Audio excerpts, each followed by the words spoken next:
Music Matters. Rachel Prancer, how you doing? Hi. Thanks for doing this. Really appreciate it. Yeah, thank you for having me. Yeah, of course. How you doing? How's LA treating you so far? You got here a couple days ago, right? You said? Yeah, I think I got here Sunday. So I've just been busy. But I have had time to go to some of my favorite food spots. Ooh, nice. Where'd you go?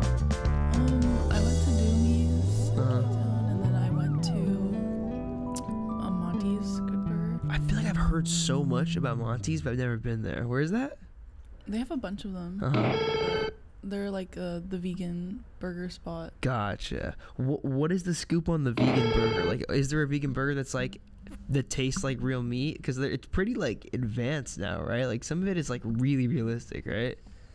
Yeah, I feel like the Impossible Burger is the best. But the Beyond Burger is good too.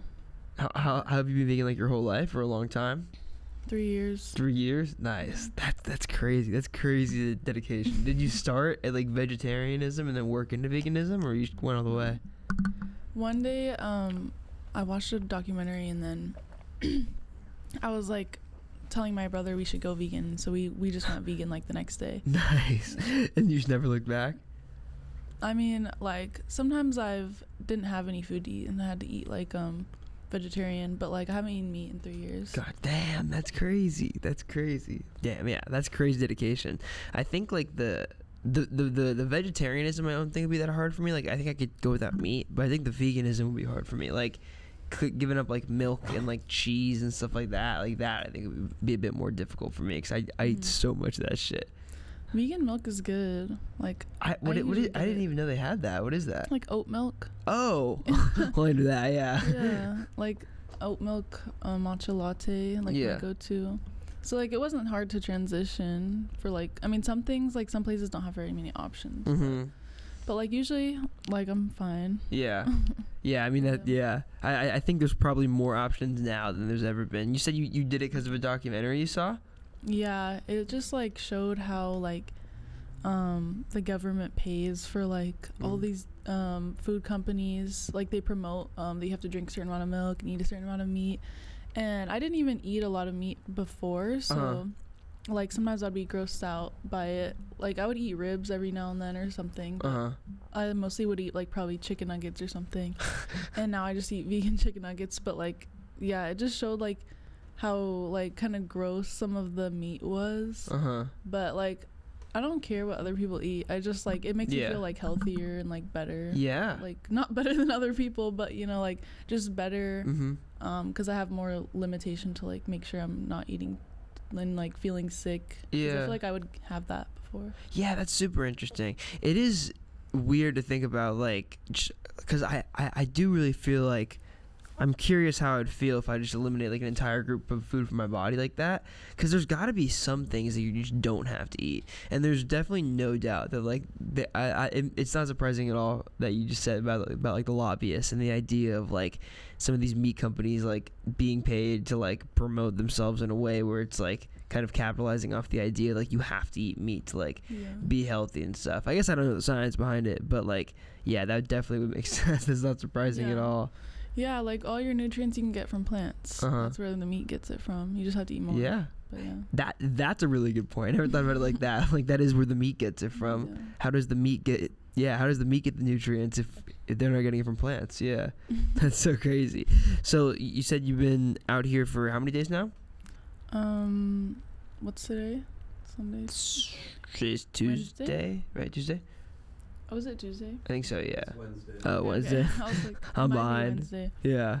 So 4 days. Nice. Hell yeah. And what was the main objective? You just came out here to make a bunch of music and stuff? Yeah, I needed to finish some of the music I had started. So the producers live out here. I'm trying to finish my next project. But yeah. Nice. Hell yeah. Do you usually start stuff alone, or will you start it with like a bunch of different producers and then like go wherever they are to finish stuff? What is kind of your process, and how does that kind of start and end for you? Like, what is the first step into like starting something new? Is it very like intentional? Like are you like, I'm gonna start this next project, or is it just like whenever ideas come you start writing? I mean, I'm always writing. I think like sometimes I'll just get out my guitar and mess around, or like I'll write a song. Sometimes I write a whole song out and then I'll show it to a producer and then we work from there. Or sometimes it's like less and then the producer and I do more. Yeah. But yeah, I'm always writing. It's different every single time? Yeah. Nice, that makes sense. Does your writing usually start experience based? Like, will you experience something in your life and then like run to write it down and start writing a song about it? Or does it happen where you're the kind of artist who sits down and like tries to write every single day? Like, how's that kind of go for you? It just kind of comes naturally because I've been writing since I was a kid. Yeah. And like it's how I express myself, so I write all the time, like whether it's usually like just in my phone notes, but like I also have like diaries of like songs and stuff like that. But I love writing like poetry, songs and stories since I was a kid. So not necessarily every day, but just whenever like I have something on my mind or I just feel like writing.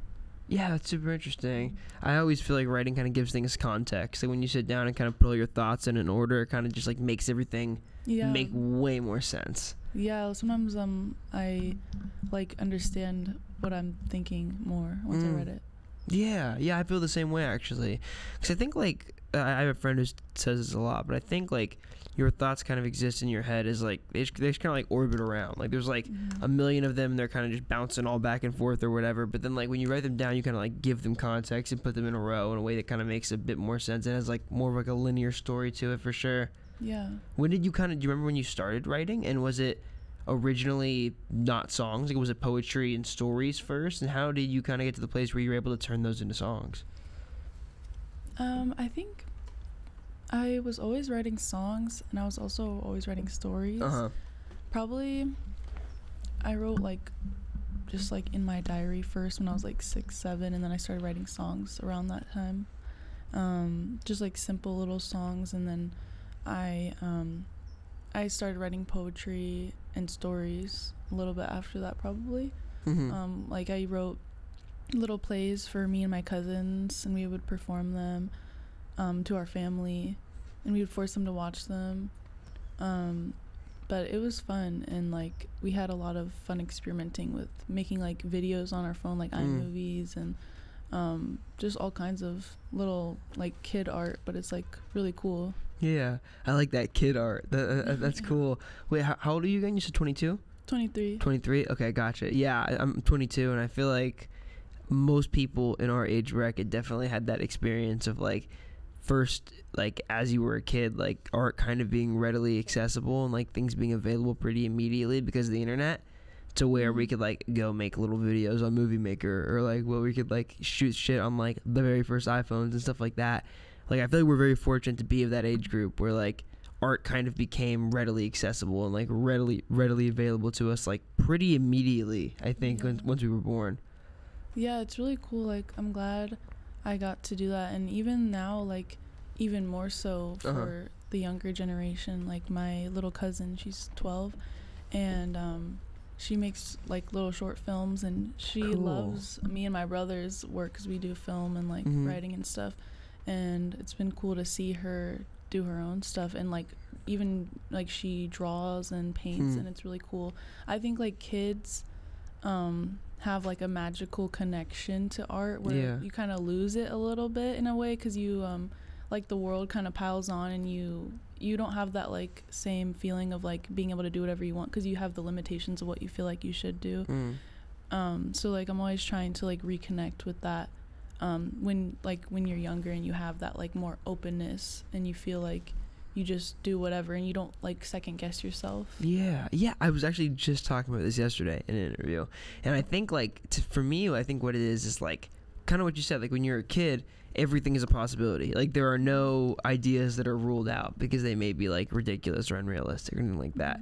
When you're a kid, kind of like everything is on the table. But then for whatever reason, when we grow up, we like eventually get to this place where we try to think like realistically, whatever that means, and then we just kind of eliminate certain options from our brain. So we're not even thinking about like all of the available options in any given situation. We're just thinking about the things that seem realistic to us, which I think is very much like something you lose as you get older, you know? Yeah. What do you think, like, your songwriting, how has that changed as you've gotten older? Have things been have they been written differently as you've gotten older? Have you found a way to refine your process more? I guess, like, doing this for so long and, like, being a writer since you were, like, you know, a younger kid, how have you got to this place where, like, things are able to be more refined and polished into, like, final products? Yeah, I think when I was younger, I was just kind of, like, writing whatever, like, sounded fun and whatever I was thinking. Like, I remember having a song like "Let's Have Fun in the Sun," just like very simple rhymes. Yeah. But like as I got older, I wanted to like express myself more truthfully. Like, what am I actually feeling? Because I feel like it's sometimes hard to be truthful in your art, because it's hard to even find what like you're feeling or thinking or what you want to say. And so when I was 15, I had my first published poem, and it was like a very like visceral kind of poem about like my relationship with my family and like leaving my hometown and stuff like that.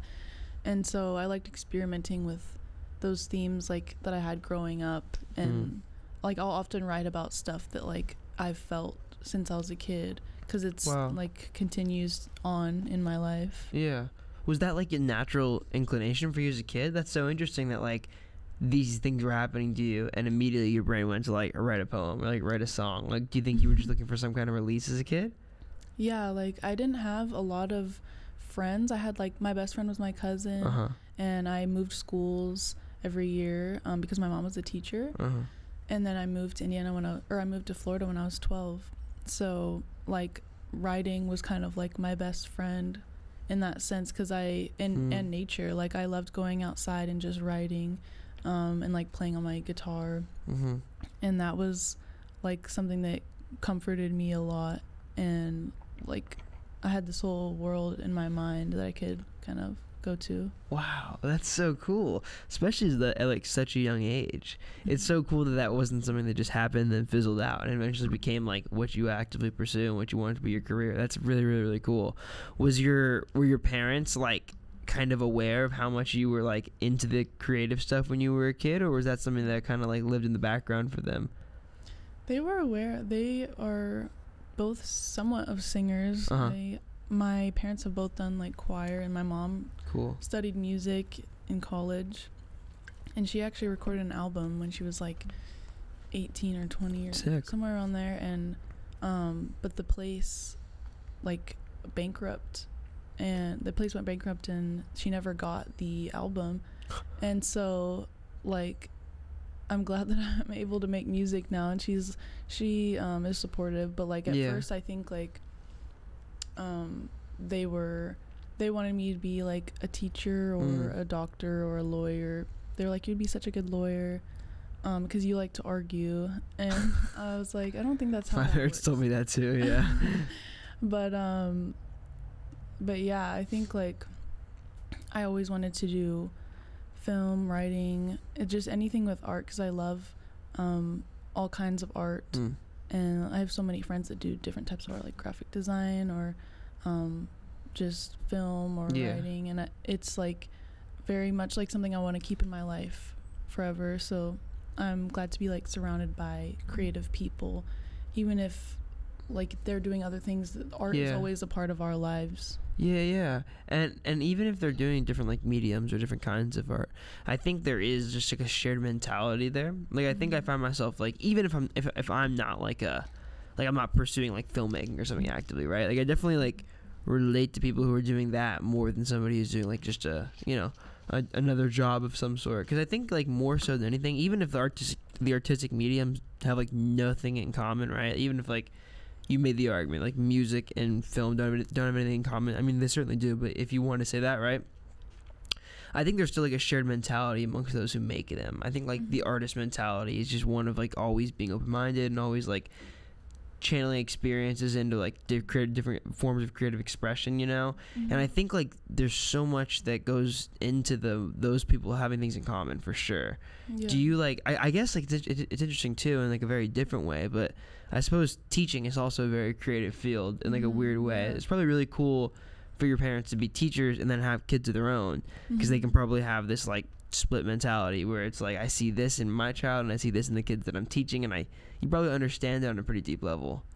Yeah, I think art is in everyone's job in some way or another, but art is one of those things that it doesn't have to be like it doesn't have to get a certain recognition to be art. It's just like, I think art is beautiful because people do it because they want to do it. They just do it to express themselves. They just do it to make it.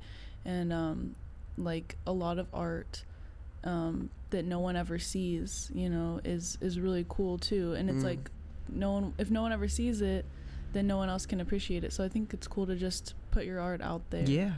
But art of all kinds is cool. Like even like my little cousin, her little paintings that no one else has really seen except like our family. Yeah.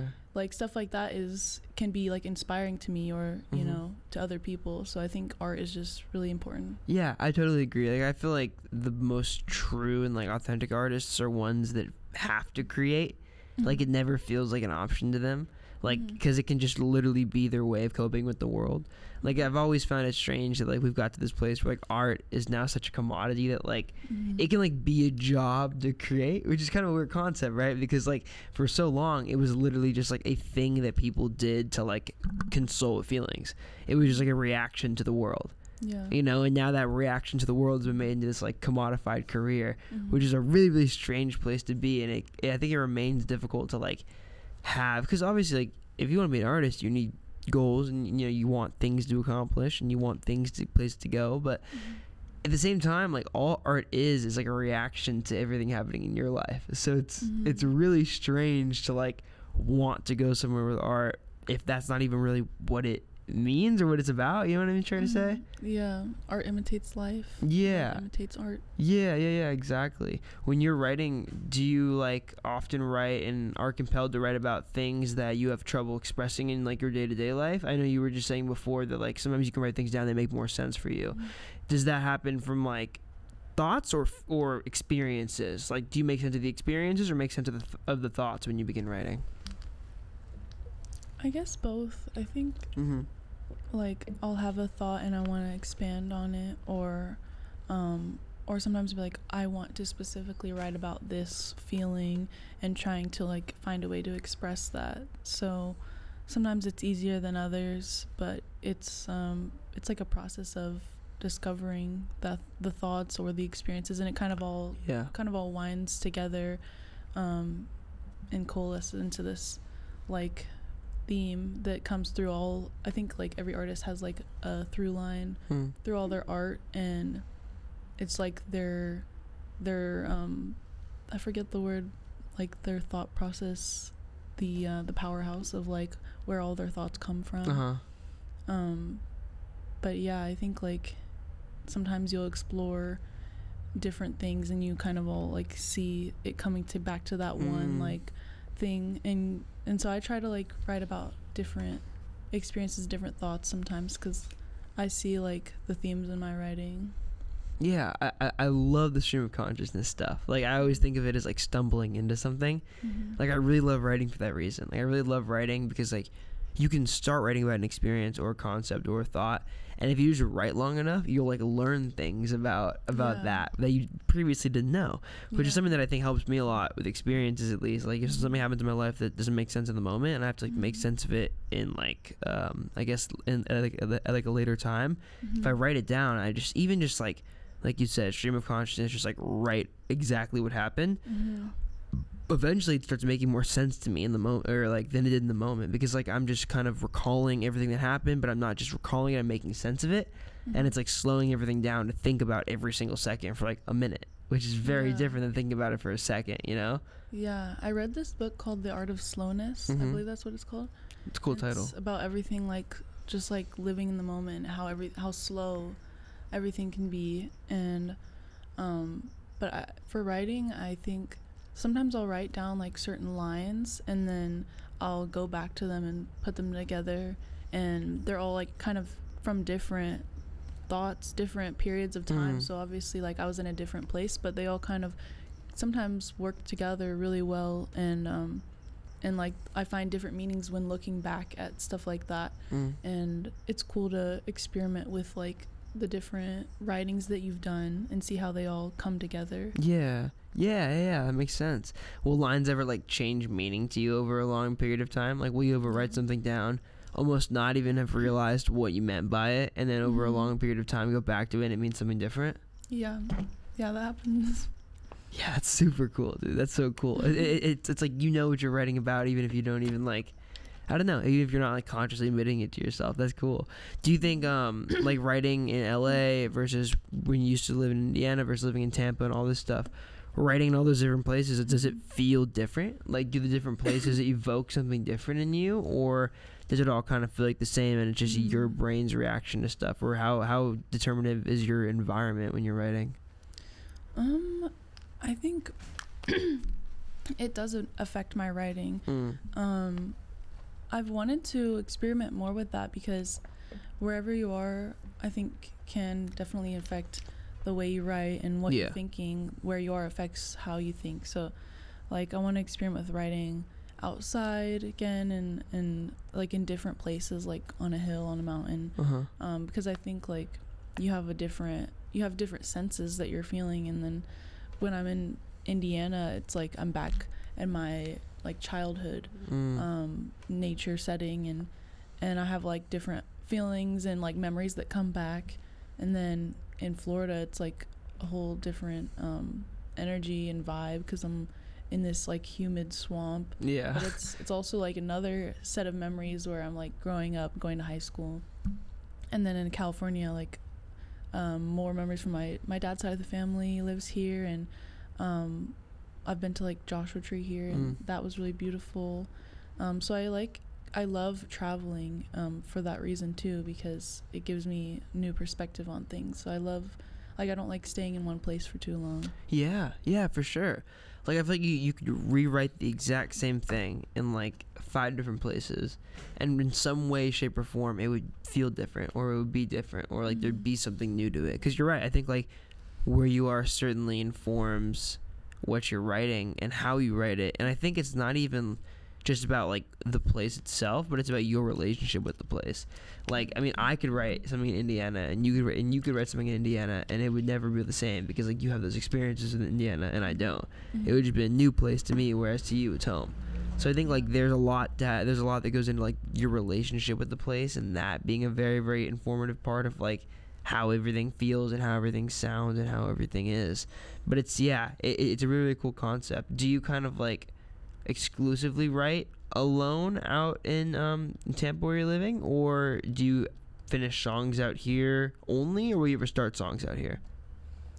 No, I'll start songs anywhere. Like sometimes I'm just on the plane or in someone random's bathroom, and I'll just get out my phone and write in my notes, or like record voice memos wherever I am, because even if I don't use them, they're all like ideas that I kind of can get something out of or learn something from at least, and I might go back to them later. And it's cool to have those, and I've been doing that since I was like 10 or 11, so I have like a whole history book of voice memos and notes. So it's really cool to like see how my mind has evolved, because I'll go back to them and be like, I have no idea what I was talking about in this song, or it's like really depressing, or like I don't know what was going on, or I'll be like, wow, this is really profound for like a 13-year-old. And I think like even when I was a young teenager, I thought teenagers were really special and had like this very interesting connection with the world, and were very proactive in fighting for like what they want. Because you have more naivete in like a good way, and you have more openness to changing things and to working towards a better future. And like I feel like it's easy to lose that passion as you get older, so I think like art from that age is really cool to see. Yeah, I totally agree. I think that goes back to what we were saying earlier, and I feel like I really, really feel like when you're that age, you look at the world with a million different colors. When you're, you know, maybe like 60 or 70, you think the world is black and white, And it's interesting. I think the more that you think you know, the worse of a place you're in. I think when you're a teenager, being able to admit like, oh, I don't really know shit, is a very freeing thing, because you can like truly really like learn things from like a truly open mind. Whereas like a 70 or an 80-year-old probably has like a very strong belief that they know how things are, they know how like this is. It's, like I said, like it's black and white, opposed to like being a teenager where it's like everything is full of possibilities and it could be anything, you know. It's just a matter of like experimenting and figuring it out for yourself. But I think like having that open mind when you go into those experiences is like a very, very different outlook than somebody who's like aged and like thinks the world is one way, you know. And I think like younger people have that sort of intelligence that's like unique to them, because they have so many ideas, and they're not like oh well, there's no point in trying because the world is, you know, the world sucks. And so I think like like kids and teenagers are oftentimes very, very intelligent and like will teach you things, a lot of things. It's cool to have like kids in your life, or like just be around them at some point. Like I have a little cousin, and like I have other family members that are young, and it's cool to see how they move and how they're more free with the way they walk and the way they talk, the way they make art, everything. So yeah, I think like that's a good grounding inspiration. It's like a ridiculous pessimism, you know.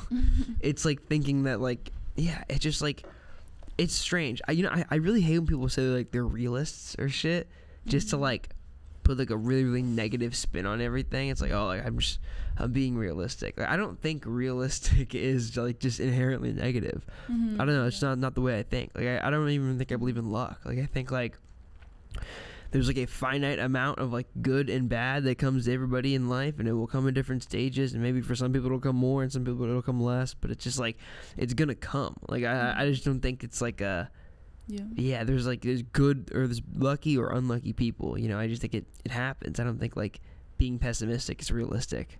I think I've gone back and forth, but I think I consider myself an optimist. I always try to find like the silver lining, and it's not even necessarily like the typical optimism. It's more of like trying to make something good of something bad. So like when something bad happens, I always want to try with my power what I can do to find the good in that. And like that's why I really think art and songwriting is so special, because everything that happens to you is part of you and part of your experience and who you are in a way, and then it just informs everything you do. And so your art, and it makes your art whatever it is. You wouldn't be, you know, doing what you're doing without it. And then I see other people relating to it, and that's really special too, and they can find their own experience within my art. That's super cool. I think it's really cool when like an artist can write something and mean one very incredibly pointed thing, and then somebody can read that and think something entirely different. Like they can kind of project their own experience onto it, you know. Has that been weird, kind of, as you found more and more success and more of a listener base, is like people's own interpretations of your songs versus the way that you meant to portray them, and how different those interpretations usually are? I mean, some people have told me like this song really helped me through a breakup, and that wasn't necessarily what the song was, but it was similar to that.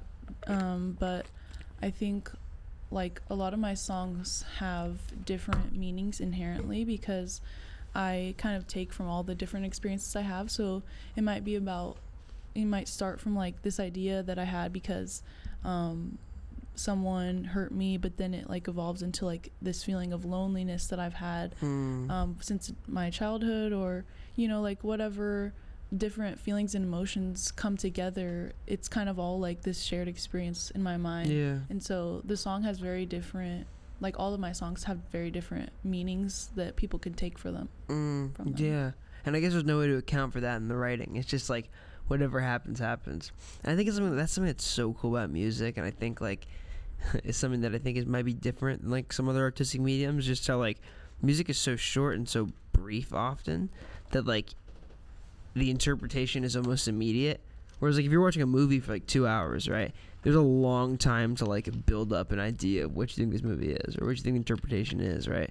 Whereas like, you know, a song being like on average 3 minutes long or 4 minutes long or whatever, that's like a far less significant period of time to where like I think somebody will be able to like just really draw like what immediately hits them, you know. It's like this is what this makes me think of immediately. It's more of like a direct to brain kind of art, which I think is really cool and very different like filmmaking and stuff.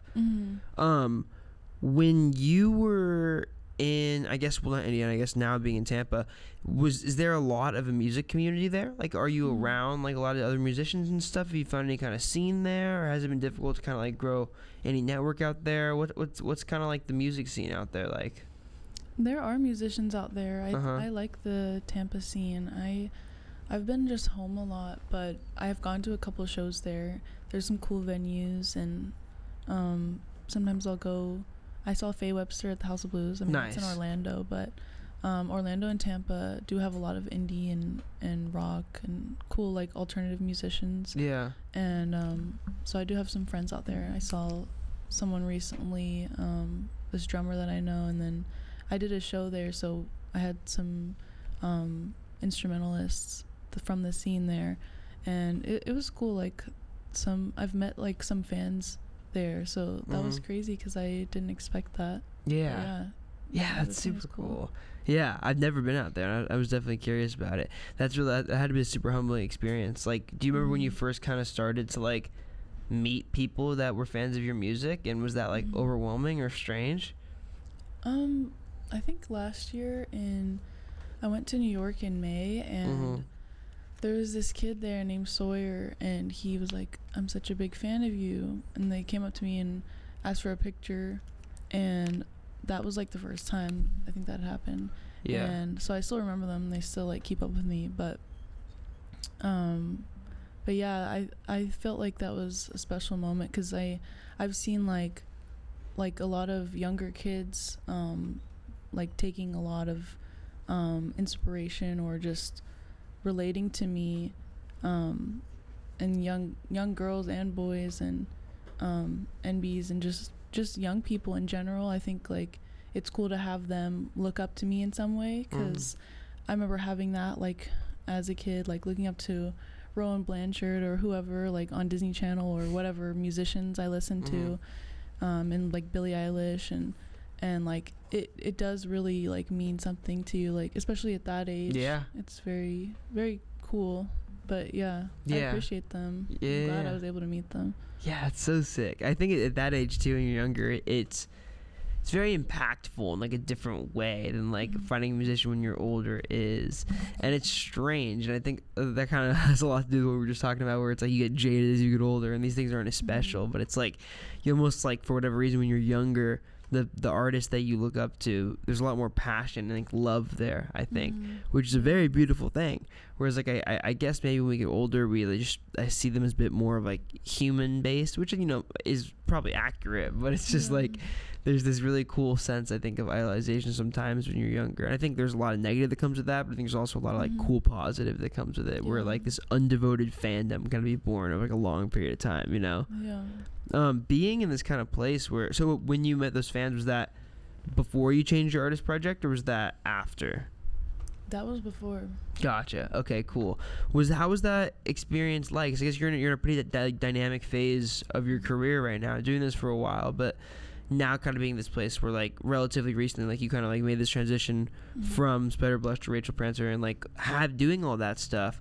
What was kind of your take on the reaction to it? Like, did you expect people to react in the way that they did? It seemed like there were a lot of people who like really understood it and were very supportive, which I thought was really cool. Was that how you expect people to react, and how did you feel about the reaction to it? Yeah, I mean, I was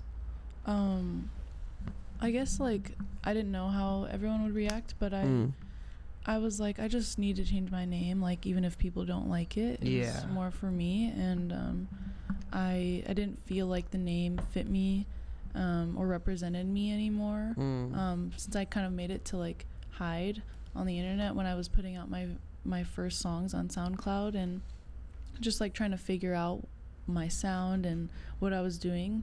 And I realized like I wanted to like my name and feel like it's me. Yeah. And the name Spider Blush like has a lot of memories, so it's not like a bad name. It's just, you know, it didn't feel like what my music and my vision was going to be. Yeah. And so I was glad I was able to change it, and people were supportive and understood, and like a lot of people thought it was cool, so yeah, I'm glad that yeah and it's interesting too, because it's kind of like this almost like deciphering moment, right, where it's like you had made something under a name so long prior but didn't feel like that represented you, and that's kind of like a crossroads I think is really important for a lot of artists, where it's like you have to make this decision, because it's interesting. It's like you're constantly evolving and constantly changing musically, and it's like always trying to be the version of you that most accurately represents that. It can be a very difficult thing with the branding, you know, because sometimes the branding and the brand has already been established a long prior to when you like find your sound. But I think it's all part of this like evolution process, and like always changing and always trying to be like the most true and like real form of yourself, you know.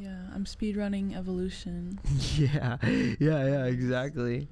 Where did the name Spiderbush come from? Like, you said you were using it when you first started making stuff on SoundCloud. Were you like actively interested in like making music at that point, or was it just like kind of like a hobby? Like, when did it kind of become more serious under the Spiderbush name?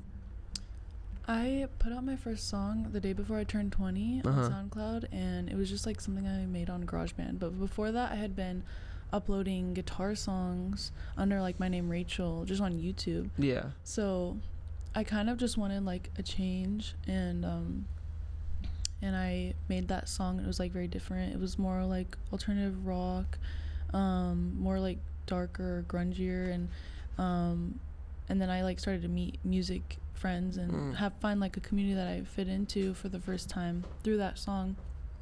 And then I was able to start working on more songs. But yeah, the name, I liked spiders, and I like had this like kind of ethereal like just experience with a spider when I was younger in Indiana. I just really remembered it like it's like burned into my brain. It's this orb spider that's orange and with blue spots and like pretty big, and it was pregnant, and we took it in and like put it in a jar, but it died before it gave birth. And so I always thought spiders were cool, and then but they have like a negative connotation, so I wanted to make it like Spider Blush, and people thought, you know, more of like a nice tone or ring to that name. But yeah, that's super cool. That was that name. No, I like that. Yeah, and it's I think it's really cool and like bold that you made the decision to just like go back all in and kind of like rebrand everything, because it's I feel like if you wanted to do that and you never did, your entire career you'd be like wishing that you did earlier. And I also don't really think there's a place where it would have been too late. I think like a lot of artists want to do that but never do for whatever reason, because I think like, oh, people will like, you know, like whatever, people like found me into this, it'll be hard for them to find me into this, and et cetera, et cetera, et cetera. But there's also like infinite time. Like I think like you have the entire rest of your life to like try to like make up maybe what you might have had under one name, and kind of like, you know, bring the recognition back up, but eventually people just know you as like this new thing. So I think it's like very important to like kind of act on that, because I think a lot of folks never act on it and just kind of like exist with the pocket of music that and the name that they like have grown out of, you know.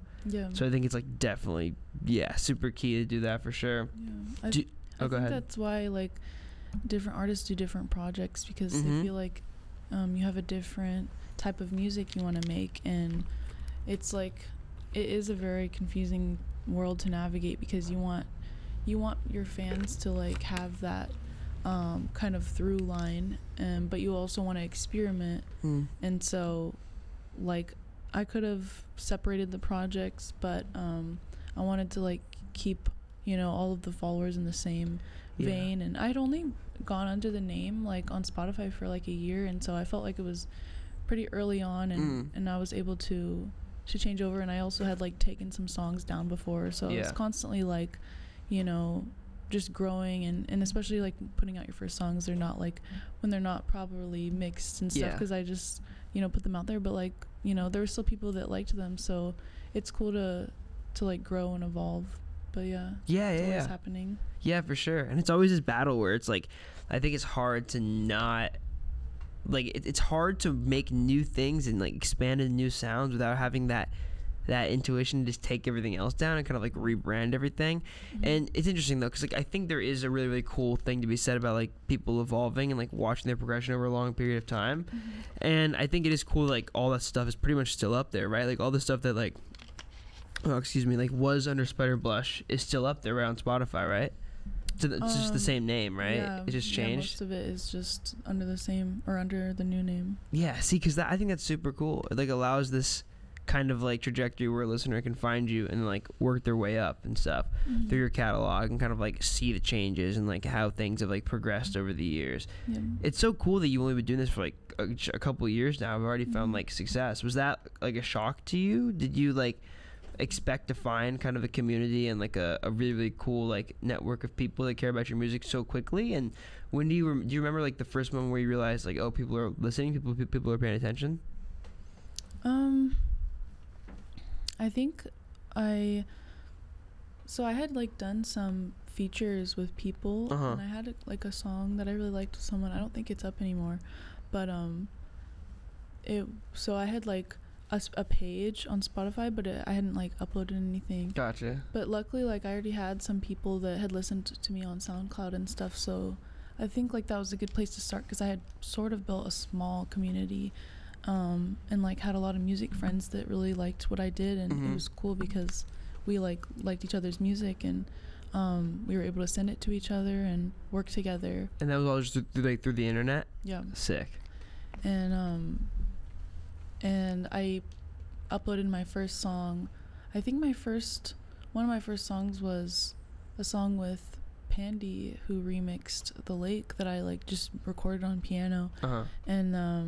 And people liked that song. It was like an electronic pop song. And then my first song that I did by myself was Bigger Man.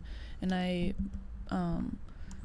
this person that I met online just sent me like a beat pack, and I wrote that song one night and like taught myself how to mix. And then my friend Phil he was like, do you want me to master this? Like, I'm in school for that right now, so I'd do it for you. And I was like, sick. Oh, cool. And he just like gave it a little bit of leveling that it needed. But that was like the first song, and I kind of went like all out with what I could. Like I created like a new Instagram page, and I like uploaded. I was like making little videos just on my phone, and like people really liked that song, which is cool. Yeah, that's super sick. That's such like a cool natural progression where like things just kept coming and coming, and even like the weird butterfly effect of like your friend asking you like, oh, like, do you want me to master this? It's so strange to think about like how small things like that can make like literally the biggest difference in the world. Like, who knows, if he never asked you that, you might never put it out, and like that might have entirely changed your trajectory as an artist. I was going to put it out regardless. Gotcha. I was like, I'm gonna put this out, but he mastered it, and then we started working together after that. Gotcha. Yeah. I mean, that's cool to like mark the eras in that way too as well. Like, I guess there is like that whole first era that was Spider Blush and like the SoundCloud stuff that kind of led up to now, where it's like, do you feel like with the new, like, I guess like new-ish EP, it's like what, 3-4 months old now, right? It came out in May, I think. So like this new kind of EP and like the name change and everything, does it feel like you're kind of entering this new like this new chapter of your artistry in a way? Does it feel like that at all, or does it just feel like you're like constantly evolving? Yeah, it does feel like a new chapter, especially after like changing my name and working more on guitar demos. And like my last song, See Through, was co-produced by me and Pat Lennon, who's really cool, and then my next song will also be co-produced by me. So sick. These are the first songs that I was able to play guitar on and like record the guitar on. So I'm excited for them to be out and continue like experimenting with that. Yeah, no, that's super cool. I mean, on the EP there are a couple songs that like, I guess the majority of them are pretty like good electric guitar driven. It's cool too though, because like it's a very like varied project in terms of sound, and that was something that I think I took to immediately with it. Do you feel like it was difficult for you to kind of like did you ever feel like people were labeling the EP at all, like in certain genre categories, and was that strange? Because I think it does tread through so many different sounds so nicely. Like, it has like one very consistent energy to it, but that kind of energy exists in like different genres in a way. Thank you. Yeah, I was actually really like glad and proud of the way the EP turned out. Somehow it worked out really nicely, even though it was mostly through Discord sessions. But to me, all the songs do feel like they fit together. Luckily, I think like it can be hard to feel like they do or if they don't. But they were all kind of they all had like a rock kind of genre-esque, and then they also had like different elements from like indie songs, 80s music, like Beabadoobie and Clairo were like big inspirations, and like the Pixies, and like I had a lot of different in like songs that I showed some of the producers, and I was able to work with different people that really understood like what I was going for, and Jay Luna, who produced Big Deal, and so that song like starts out more like a ballad, and then it turns into kind of a indie rock song. So yeah, that song or the EP has like a lot of cool moments where it might go up and down, but it kind of, to me, like feels like the same project, which is good. Yeah, no, 100%. I totally think it does, especially like with the intro and stuff being an acoustic song too. I think it is sick that like it has this more mellow moment that kind of goes in some more dynamic spots where like the songs are bigger and more fleshed out and more produced as well. Was that kind of like a cool and freeing concept to be able to like play the guitar parts in your own song and like be more hands-on with the production? Do you think that gives you more freedom and more like will, I guess, to like dictate the direction and the sound of the song? Yeah, for my my last song after the EP, that was the first time I co-produced, and so I was able to have more control over that, which was cool, because like it can be hard for like a producer to understand like exactly how you want to play something, so I was able to like finally be in an in-person session. But for Ways Parted, it was cool because like the producers understood what I was going for really well. And I didn't feel like I had to label the EP as a whole, but I think like indie and rock music was like the main two genre inspirations, but like I mean, genre is a very open-ended thing. Yeah, for sure. I don't really think about it too much. I mean, I try to like have like projects I think make sense like lyrically and how they feel, but genre is kind of like not like an important thing to think about for the most part.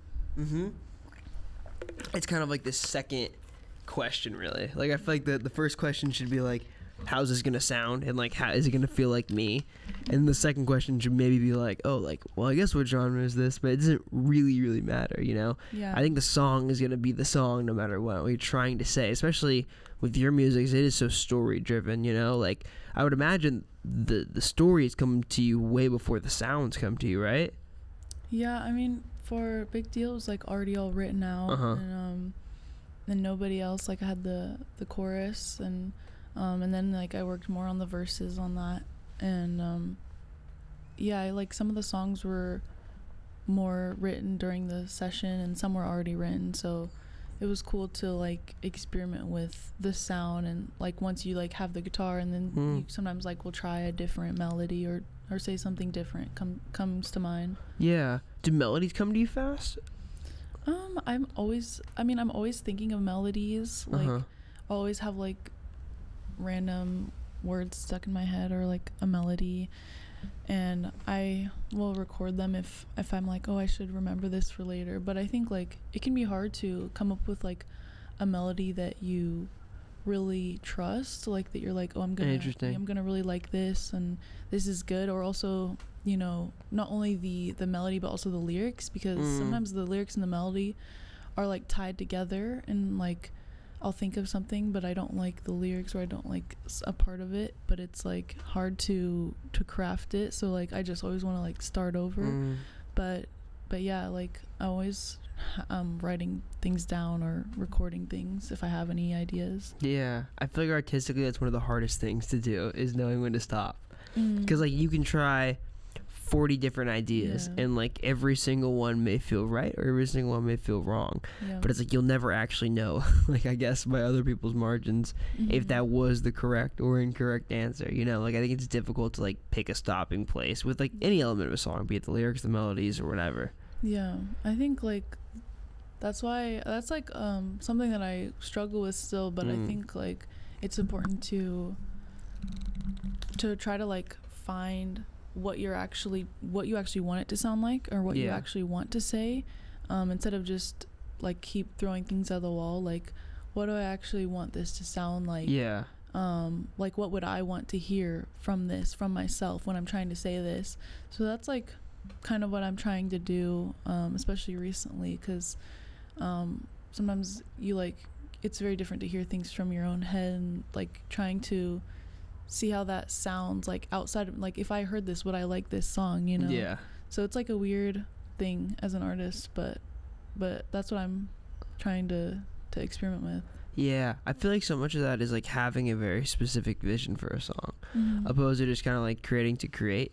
I think that's the difference between like creating something and then just like creating, you know. I think those are two very different things. Like I think if you start, you know, I want to make this song mean A, B, and C and sound like A, B, and C, and you know, have this quality, this quality, and this quality to it, I think you're going to go into something with a far more pointed goal than you would if you just kind of went in and you're like, I don't know, let me throw stuff at the wall. But simultaneously, I guess also I don't know shit. Maybe that's like more the process than I would think. Like how much of the process for you is experimenting? Like, do you go in kind of just let me try a bunch of stuff and figure it out, or do you go in and you're like, I think I want to write about this today and for this reason?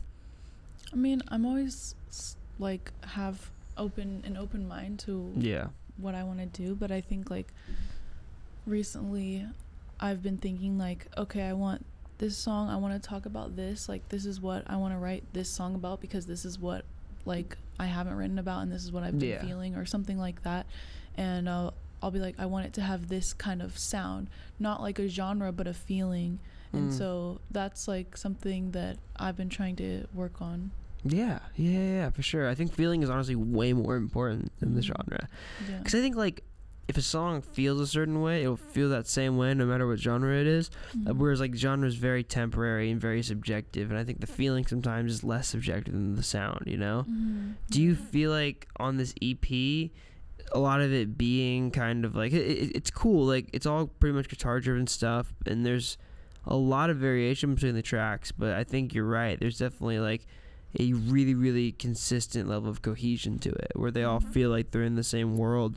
Do you think that was something that you were pretty exclusively tapped into like on this project, or do you think you hit on that before? Do you feel like you got to a place with this project where like that feeling, it makes more sense in your head than it had prior? I think the second, because I was kind of just writing different songs that I like felt that I needed to write, and then looking back I was like, oh, all these songs do have this theme of like saying goodbye to your past, and that's why it's called Ways Parted, is kind of like growing in that way, and closing doors, but you know, moving on and opening new doors, and so it kind of did just come together that way, which was good, because I like when you're making an EP, it's not always like, I didn't start by saying, okay, I want to have 5 songs that are about this. It was just like I was making different songs, and this was the first project, so I didn't really know where to start. But it came together pretty naturally when I was able to start working on the songs and being like, okay, these 5 songs fit together. I mean, that makes that makes a bunch of sense. And I think it's cool that you kind of see it as this like open-ended door, where it's like this is the beginning of something else and the end of something else. I think that's really cool. I think that makes a lot of sense, that you're such a very specific like writer first, because that's a very like book way almost, I think, of thinking of music, which I think is really cool. It's like, this project is this chapter of my life, this project is this chapter of my life, and I'm closing the door and then opening it on another one, you know? Like even if like I still listen to some of the songs, but even if I never listen to it again, like I would be like, okay, this was this chapter of my life, and then I move on, you know. And it's kind of similar with a lot of forms of art, like acting, for example. You just you live in the character, and then it's recorded, and you can't like second guess it. It's just there, and you do what you can. Same thing with music. I mean, you do your best to make it you and make it sound how you want to sound, but then once you put it out, it's out. You know, it's not just yours anymore. So it's a cool like documentation of my life. So I'm glad to like have that art out there. Yeah, no, for sure. I think James Blake said this one time. He had this quote where he was talking about how like there is a very, very sad part about release day, because it's kind of like the death of something that was just yours. Yeah. You know, like when you release it, it becomes everybody else's, which I think is something like there's a lot of beauty in that. But I think simultaneously there's a lot of fear in that, and there's a lot of like loss in that. You're kind of like losing that relationship you have with this piece of art where at one point it was only yours. But then when you release it, it becomes everybody else's and yours. So it's kind of like losing that exclusivity in a way. It's like a breakup. Yeah, and it is cool because when I listen to other songs, I'll be like, oh, this is my song, you know, because I love this song, I relate to this song. Even like some of my friends that have made songs that I like really love, but like growing up I'd be like, you know how you say like, oh, this is my song, but it's like not your song, but it is. So, and that's really cool. Like anyone who relates to my music, that's their song, and that's like beautiful. I'm glad to like share that with people. No, that's super beautiful. And it's also like this relationship that you have whether you know it or not, which is really cool, because it kind of just like it's like this ever evolving thing where it's like you were a fan of certain musicians, and like you had these one-sided relationships with musicians where it was like you listen to their music and you take this from it even if they never know you listen to it, and now people have that with you, which I think is a really, really cool thing. And I think that is like what keeps art alive and going. It's like forever chasing these like one-sided relationships where it's just like you have this thing and you have this relationship with it, and it might be totally absent from anybody else. It's just you and the thing, which I think is a beautiful, beautiful thing. That's cool that you mentioned the title. I definitely saw it as kind of like this opening of a door and closing of another one. And I think just talking about like the track list, but more like the intro I think was really strong with See Through. It kind of like has this I think it feels a lot more organically recorded than a lot of other songs, which is really cool, because it feels like as an intro it's kind of like it just feels like you, the mic, and the guitar in an intro, where it's like you're kind of like introducing this world and stuff. Linearly, where did that song come in the process of recording the project? Was that the first song you recorded, or was it like halfway through? How old are a lot of these songs? That song I recorded last time I was here in May. So damn, when I was on tour for Four Ways Parted, and it came out like a month or so ago. So I wanted to have a song that was more intimate in that way. It was it wasn't like timed, and the first half is not timed, so it's more of a natural like room guitar song, and then it kind of goes into a more like a fuller song, some which drums is cool. and stuff. So I wanted to experiment with that, because kind of like how Billie Eilish says she wants everything hard and soft, like she wants everything in one. And that's kind of how I feel a lot of the time. Like I want this song to be this, but I also want it to be this. And so I was it was cool to make See Through, because it was my first song that started like that, and it's very slow and just me on guitar, and then it evolves into like this big chorus and outro. But which I think that makes a lot of sense. Like hard and soft, I think is a really good way to say it, because things can be like hard in tone but then soft in sound, or they can be soft in tone and hard in sound. You know, there's all these different ways to gauge it, but I think that's a really cool way of thinking about it, like everything rolled up into one, because the song feels like that. It feels very like intimate and organic. It does feel like just you and the mic, kind of like in a lo-fi recording setting. But I think at the end, especially like when it does get a little bit harder and things pick up a bit more, like there is certainly some like aggression and some fear in the rest of the song. I think that's super, super cool, having those moments, especially like chronologically where it sits as the intro. I think it adds a lot. Do you put a lot of like effort into thinking about where things align in the track list? Like, was that like a hard decision to figure out the order you wanted all the songs in, or did it come naturally? I did think about the order, but I think it came sort of naturally. Like it made sense for Big Deal, the first single, to also be the first track on the EP. And then it goes to Bad Dream, which is kind of picks up the pace a little bit, and then it goes to Favorite, and then it goes to Nobody Else, which is like a darker, more like rock song, and then the last song is more of like a grunge rock song. So it kind of has like, it does kind of go from like softer to like picking up the pace and ending like crazier, like with 555. So it did kind of make sense for me to organize it that way. I wanted to like feel like a story in that way. Yeah. It definitely does. Like, it's very much like a roller coaster project. The way that those songs were all written and produced out, did it differ a lot process-wise from song to song? Like, do you kind of start, because I think you said that you wrote most of your stuff acoustically in the beginning. Were all those songs written in that manner where it was like an acoustic part and lyrics, then you brought it to another producer? Or I know you said the next two songs you're working on you co-produced. What were the processes like for like most of these songs? Did it pretty much always start acoustically and then get transmitted to live instruments and like get transmitted to electric guitar and everything? For Big Deal, it was, I think, mostly just, we started on Discord and I had the melody, and then Jay Luna helped me, like, he knew what I wanted the song to sound like. I wanted it to be indie rock. I wanted to like start off, it was like a ballad, but it picks up and kind of turns into a rock song. So he helped me like completely design the instruments on that one, and then the other songs were through Discord as well. I had some of the melodies on them, but Big Deal is the one I had like completely written out. And then Nobody Else I had the melody for, and then wrote more on later. And then the only song that was in person was Favorite. So when I was in New York, we made that song, me and Nick Woe, and that song came together really nicely in one session. So like a lot of the songs just came together really naturally. Yeah. Do the ones that come to you the fastest usually stick the longest? What do you mean? Like, do you feel like the songs that come to you like just, this came right to me like within like a matter of minutes or an hour or whatever, are those the ones that usually become your favorite ones, or does it come from the ones that you sit with for the longest amounts of time?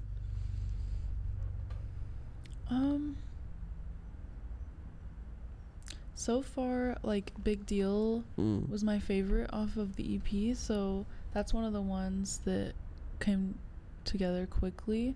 But I think it depends. I mean, I haven't done like enough experimenting to know for sure yet, but the ones that come together quickly that I've like already had written out, I usually really like continue to like them the most because of the writing and how like thought out the writing is. So I can always like appreciate that, since it just came together and it was like this emotional like story that I wrote out, and I was able to make into a song. So yeah, those ones like I usually do end up liking for a long time, but I think like my taste goes through different phases. But I do like my upbeat songs because I like but I mean, I think like even for my sadder songs, or like more emotional ballads, to me, like I can listen back and I don't like feel like sad or anything. I just like enjoy the song and I'm like, this is a cool song, and it's kind of like a separation from what I was feeling when I actually wrote it. Which is cool. Yeah, that is really cool, especially if like that situation may have been resolved at this point, or that situation may have like, even if it wasn't directly resolved, it might have just like dissipated from your mind in a way. It is weird, like when you're like you're performing songs or talking about songs like you'd written in the past about things that were difficult in your life, does it feel weird to kind of revisit that trauma, or does it just feel like it's an expulsion of it when you get to revisit the songs that you wrote about bad things happening in your life? Yeah, it doesn't really bring trauma back or anything. It's just kind of it's just kind of like looking at, you know, your old diaries and stuff. Yeah. And I can appreciate it. I think like it's easy for me to like be critical of myself and look back and not like something that I wrote or like this song or something, but I always like can appreciate like what I put out at the time and what I was going through at the time and people relating to that. Yeah. So I think like I do like going back sometimes and listening, but it is like a journey. Like it's like an active decision I'd have to make to like go back and listen to my songs. Yeah. But like I do like appreciate like the emotion that I put into them, but I'm kind of like separated from it. Yeah, it's like a time capsule. Mm-hmm. It's like this was me for a certain period of time, and now I've gotten to a place where like that's no longer me. Yeah. So it's like looking back on and reflecting is kind of like almost a memory in a weird way, which is a cool way to think about songs, right? Yeah. It's like they're all just memories. It's like writing about things that happened in the past, or maybe things that happen in the future, but or I guess anywhere in between is possible too. Yeah. But do you ever write about things that aren't like personal based? Like, do you ever write about things that are not just about you? Yeah, I mean, I write about a lot of different things. Sometimes I write about other people in my life, their experiences, or just like more like general observations. I think like I include that into everything. I think it's like a mix of personal experience and like wonder and just wanting to observe the world and understand me and understand the world. So it's kind of always something I'm experimenting with. Yeah, it's just like this quest to understand everything around you. Yeah, that's super cool. You kept bringing up Discord, which I thought was really cool. Do you make a lot of music like over the internet with producers and stuff? I guess I've never heard somebody doing that. Yeah, when I made my first EP, I was in Florida, so I had to work on Discord, and it actually ended up going pretty well. Like it is more difficult. Like I like in-person sessions, but I just wasn't able to do them, so I only had one, which is Favorite. But the rest of them, it was cool because we just, you know, you can see their screen and you see them like playing guitar and then we experiment with different stuff. It's kind of like, you know, Zoom classes, but it was cool. How does that work? Wait, are you kind of like almost like streaming to the person? Like you're sharing your screen and then like you can have like a webcam and record and stuff? The producer usually will share their screen so you can see what they're doing, or share them playing guitar, or whatever it is, and you guys, like you and the producer will work together and work on the sound, and sometimes like split off, like make something and then I'll go off and record and then we come back, and it's a little different for everyone, but that's basically what we did. That's a really cool concept. Are there producers that like are exclusively like online type of people that like do like online sessions and shit? Yeah, I mean, I'm sure there are. I think like most people do both, but like it depends where you're located, because if you're, you know, in a random city or you're not near a bunch of artists that you know, then online producing is like a good it's a good thing to have, and they might also send instrumentals to someone. Yeah. But like for me, I wanted to do like a session where I can, you know, be there and work on it with them. Yeah. That's so like, I guess dystopian is not the right word, but it's wild that's like a thing. Like imagine explaining that to our parents, or like explaining that to the Beatles. Yeah. Yeah, that's super cool. Do you feel like you lose anything when you're kind of doing the over the internet type stuff? Like, does it get more difficult to like feel that energy in the room that you feel when you're like recording and stuff, or did you feel like it translates well? I mean, I don't think I lost anything, especially from the couple songs that I did on Discord, because I think like they ended up turning out really well, especially for what they were, and like the songs we were making ended up being like the perfect medium just to meet on Discord.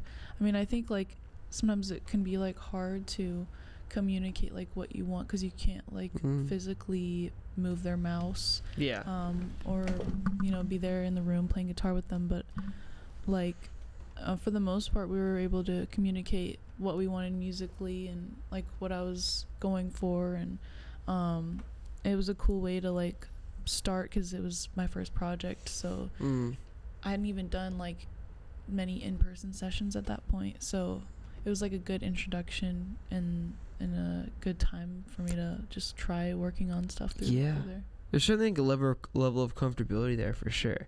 Like I would totally imagine for a new musician that would be like way less intimidating than like going into the room with somebody you've never met in a random place you've never been before, you know? Yeah, it was cool.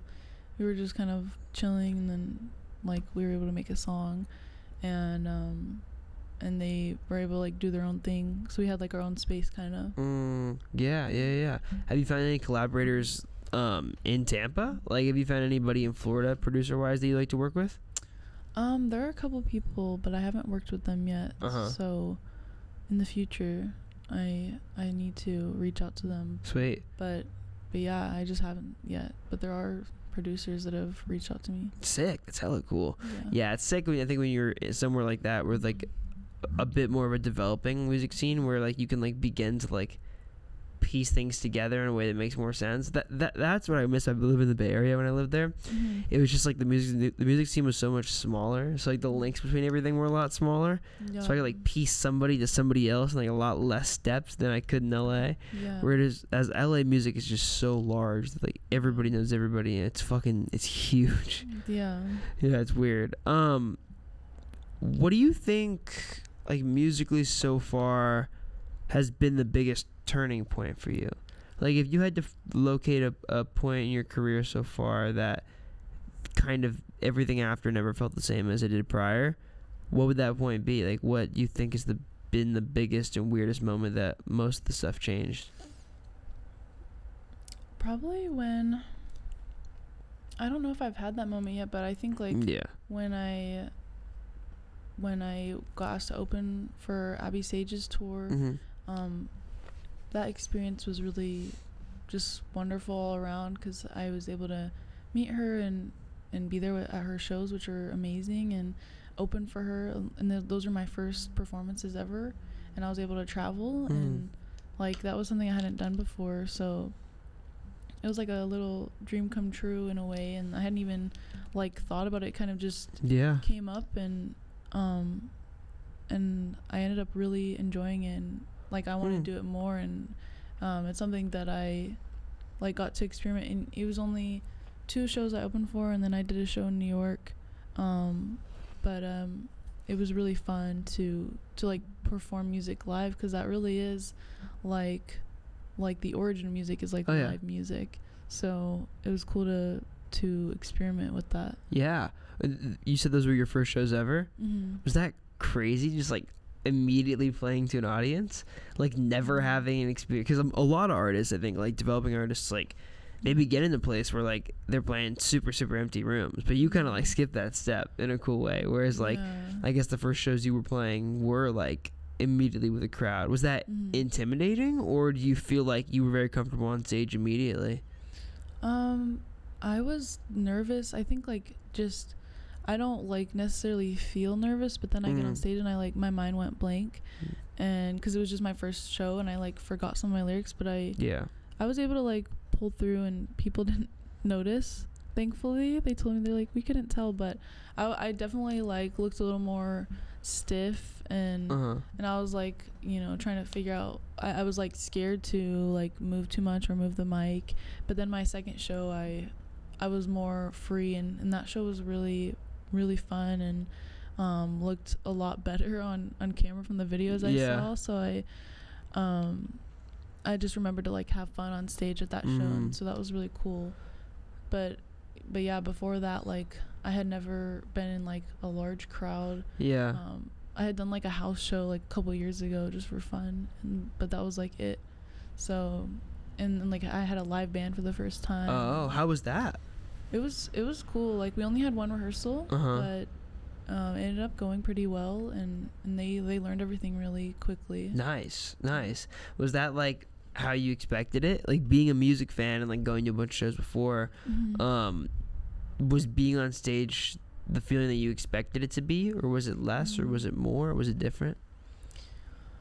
I think like I feel like when you go up there, you kind of just dissociate in a way where you kind of split off and from yourself, and you just have to perform, and then you're done. So you almost, I mean, for me, for my first show, like I almost didn't have time to like think about it or feel anything. I was just kind of there.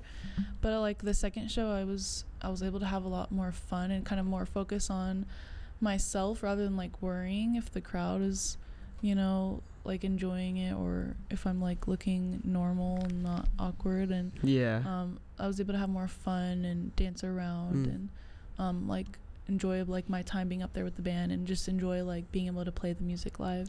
I feel like that's everything. Like presence on stage is fucking everything. I think like if you are somewhere else, people can tell like almost instantaneously. I think same thing with like if you're nervous, I think people can tell. And it's not like they're like they want to pick at it. It's not like they want to be like, oh, like she's nervous, like I'm not gonna participate. But there's like this weird subconscious thing, I think, where like if you see a performer on stage that you can tell like they're genuinely having fun, I think you're way more inclined to have fun, you know? Yeah, definitely. And I think it's hard to have fun like if you're not present and you're not there, you know? Yeah. How did you meet your band? Was it just like on some internet stuff as well? Yeah, my manager had some friends. One of them was his other artist, and then one of them was his friend, and then a drummer I knew. So like I had some connections out here from when I lived here. And then for San Francisco, we had a friend of a friend. Like their band was really nice, and they learned the songs, and we had a rehearsal, and they did really well. Sick. And where did you play in San Francisco? Do you remember the name of the venue? Is it Cafe du Nord? Oh, nice. Hell yeah. That's a really cool spot. Yeah, it was cool. Like I really liked being there, the city too. Did you whoa, you said you liked San Francisco? Yeah, it's really pretty there, and it's like a walkable city, which is nice. Yeah. I've never been to Tampa. Is Tampa walkable or no? I mean, not like technically, but like it is a little, but like I wouldn't say it's a walkable city. Gotcha. But we have like buses, but we don't have like the greatest bus system or anything. So I would say like downtown, you know, like downtown Tampa, but like other than that, you have to like drive around mostly. Yeah, SF is like super walkable. Yeah, it's like it's like ridiculously small. Everything's on top of itself. Yeah. Yeah, it's I love that city so much. My favorite city in the goddamn world. All right, Rachel Prancer, thank you very much. Last thing I wanted to ask you, if you had like one message that you could translate to people who listen to this new project or just listen to your music in general, what would it be, and how would you what's that one message? What would you want people to know? I want them to know that they're not alone, and they are able to express themselves in so many different ways, and for my next project specifically explores like themes of childhood, like kind of going back, and like I want to remind people of like that inner child, and like just their memories, and like being able to reform your memories and your experience into making that, you know, something good for yourself, and like exploring your new life and just rediscovering things that you might have lost track of. So yeah, I'm excited to like share that feeling with people, and hopefully like have people relate to that and explore new things that are old things. Yeah, what a cool concept. Like rediscovering the things that happened to you, but like redefining them and like having them make sense again. That's really cool. That's a really cool idea. Thank you. Hell yeah. Rachel Prancer, thank you very much. Thank you. Really appreciate it. Yeah, of course. Thank you for doing it. Tell them where they could find you. You have a music video dropping today, right? Yeah, for See Through. Yeah, tell them where they could like listen to that, watch that, and where they could promote everything and follow and everything. Rachel Prancer on all music platforms. I have a music video for See Through coming out today, and then I have my next single coming out next month. So I'm excited. Hell yeah. Sweet. Thank you very much, dude. That was awesome. I really appreciate it. Of course. Hell yeah. Music matters. Thank you.